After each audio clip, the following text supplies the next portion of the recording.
伫这个新冠病毒大流行的期间，当时的卫福部长陈时中曾经呼吁着民间团体唔通来购买着来源不明的疫苗，结果陈时中互纳白来炮轰讲挡疫苗。如今骗讲会当帮忙买疫苗，甲组织诈骗着10亿6千万的相关人士，拢去互起诉，总算是向陈时中一个公道。不过台北市长蒋万安反击，讲政府当时若有提供充足的疫苗，民间团体就无需要家己采买了。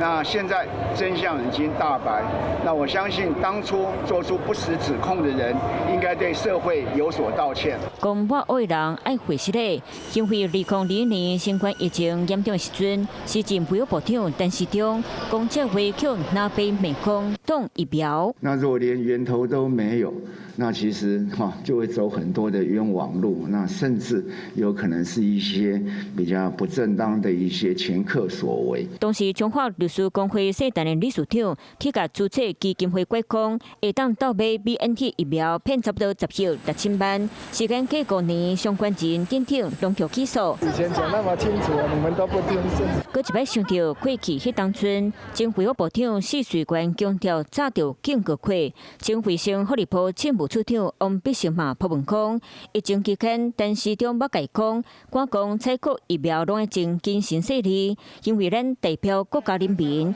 时间久啊，就看出上对啥唔对。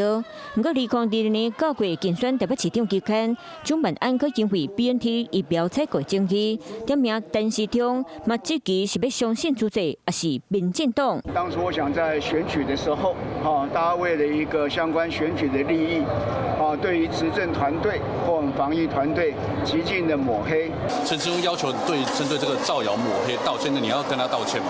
如果政府当时就能够采购足够的疫苗，那民间团体也就不需要去集资来采购。面对陈时中要求回实的，蒋万安坚守立场，疫苗争议过5年的时间，因为变senat局起诉，搁一摆扑就台面。